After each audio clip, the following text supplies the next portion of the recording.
আচ্ছা, আমাদের হচ্ছে তোমার 6 নম্বর কোশ্চেন আর 7 নম্বর কোশ্চেন।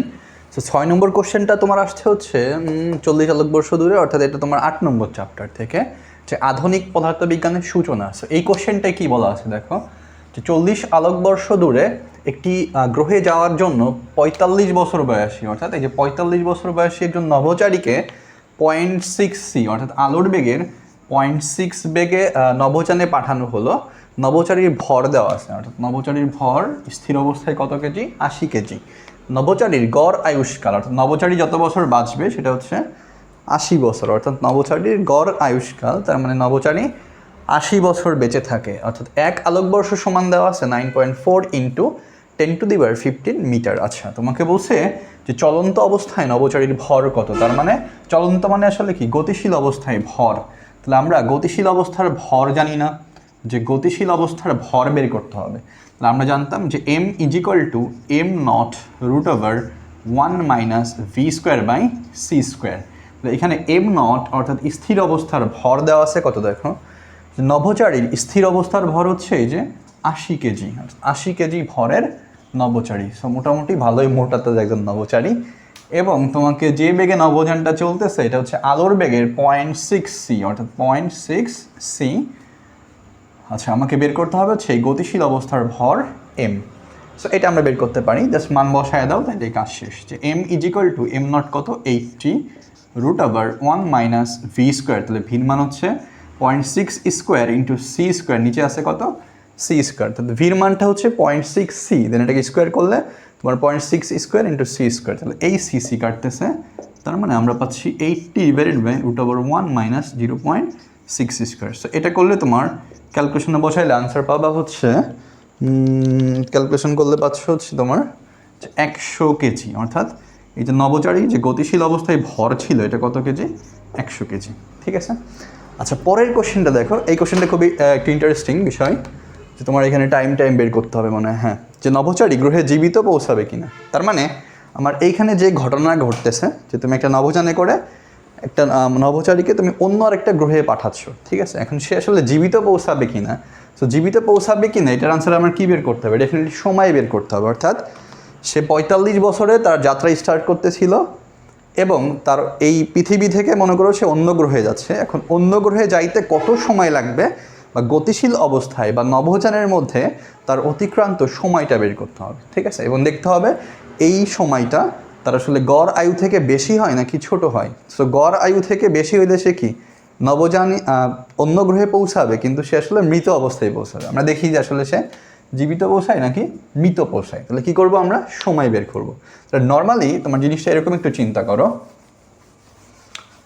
মনে করো যে তোমাকে হচ্ছে এরকম বলছে যে তুমি নর্মাল অবস্থায় চিন্তা করো যে এই গ্রহ থেকে তুমি আরেকটা গ্রহে যাবা, ঠিক আছে।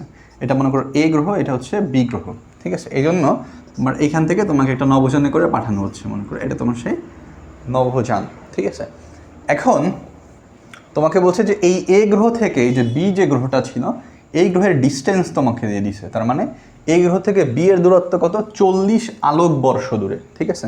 তাহলে আমি ধরলাম এই যে এ গ্রহ থেকে বি এর দূরত্ব, এটা মনে করো এস। সো এস = কত? এ বি, ঠিক আছে। দুইটা গ্রহের মাঝখানের দূরত্ব। সো এইটা তোমাকে দেওয়া আছে কত? এটা দেওয়া আছে 40 আলোকবর্ষ দূরে। তার মানে 14 ইন্টু, সো 1 আলোকবর্ষ বা 1 লাইট ইয়ার মানে হচ্ছে 9.4 ইন্টু 10⁻15 মিটার। তাহলে 40 ইন্টু হবে 9.4 ইন্টু 10⁻15। সো এটা করলে তুমি আসলে সেই দুইটা গ্রহের মধ্যবর্তী যে দূরত্ব আছে সেই দূরত্ব পাচ্ছ এত মিটার, ঠিক আছে। এবং এই মানটা তোমার আসে হচ্ছে, যদি আমরা ক্যালকুলেশন করি তাহলে এইটা পাবো হচ্ছে, বা তোমার এখানে একটা মান পাবো অবশ্যই, বা আমরা এটা বসাই দিই, কোনো সমস্যা নেই। সো ক্যালকুলেশন করে ফেলি। এটা পাবো হচ্ছে তুমি যে 9.4 ইন্টু 10⁻15 ইন্টু হচ্ছে 40। সো এটা আসে তোমার 3.76, যে 3.76 ইন্টু 10⁻17 মিটার, অর্থাৎ দূরত্ব কত? এত মিটার। এখন এইখান থেকে মনে করো সেই লোকটা যাচ্ছে। তাহলে এই পৃথিবীতে যে লোকটা মনে করো বসে আছে সে আসলে হিসাব করবে, বা পৃথিবী থেকে তুমি যদি হিসাব করো যে তোমার এই যে এইটুকুন পথ যাইতে কত সময় লাগবে, এটা আমরা বের করতে পারি না। এবং নভোযানটা চলতেছে কি 0.c বেগে, তার মানে নভোযানের বেগ হচ্ছে সমবেগ, অর্থাৎ নবযানটা যে বেগে চলতেছে এটা হচ্ছে 0.6 c বেগে। তার মানে পৃথিবীতে বসে আমি যদি হিসাব করি যে আমার এই গ্রহে পৌঁছাইতে কত সময় লাগবে বা এই যে এত মিটার দূরত্ব অতিক্রম করতে কত সময় লাগবে সেই টাইমটা বের করতে পারি আমরা। যে পৃথিবীতে হিসাবকৃত সময়, যে পৃথিবী থেকে আমি আসলে কত টাইম লাগবে ওই গ্রহে পৌঁছাইতে বা এত মিটার যাইতে সেই সময়টা বের করতেছি। তাহলে পৃথিবীতে হিসাবকৃত সময় কি হবে? তাহলে আমরা জানি সমবেগের ক্ষেত্রে কি s = vt জানি না, তার মানে t = কত হবে s/v। তাহলে এখানে s এর মান হচ্ছে যে 3.76 × 10⁻17 আর v কত হবে 0.6 ইন্টু হচ্ছে আলোর বেগ 3 × 10⁸। সো এইটা করলে তুমি আসলে সেই সময়টা পাবা এবং এই সময়টা ক্যালকুলেশন করলে আসে হচ্ছে 2 × 10⁹ সেকেন্ড। বাট এই সেকেন্ডটাকে হচ্ছে আমরা বছরে নিয়ে যাব। তাহলে সেকেন্ডটা কী করবো? বছরে নিতে হবে। তাহলে বছরে নিতে গেলে কী করতে হবে বলো? সেকেন্ডকে হচ্ছে আমরা বছরে নিব। তাহলে 10⁹ ছিল। তাহলে সেকেন্ডকে যদি বছরে নিতে চাই তাহলে এক বছরে কত দিন? 365 দিন। আর একদিনে কত সেকেন্ড? ৮৬,৪০০ সেকেন্ড। কারণ 24 ঘন্টায় কত হয়? ৮৬,৪০০ সেকেন্ড। জাস্ট তোমার 365 ইন্টু ৮৬,৪০০ এটা করলে তুমি কি পাবা?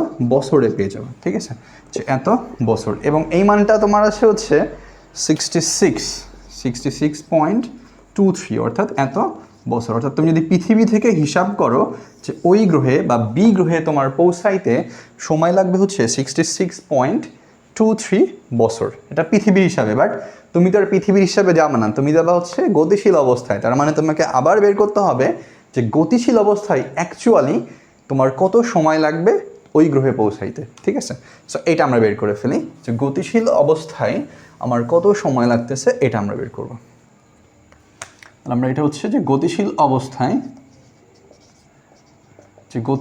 অবস্থায় বা নভোযানে যে গতিশীল অবস্থায় অতিক্রান্ত সময়, যে গতিশীল অবস্থায় বা নভোযানের মধ্যে আসলে অতিক্রান্ত সময় কত হবে। তাহলে এই সময়ের ক্ষেত্রে আমরা কি জানি যে t = t0 √1 - v²/c²। তাহলে আমরা এখান থেকে t0টা বের করব যে গতিশীল অবস্থায় কত সময় আসতেছে। তাহলে এই সময়টা কত হবে?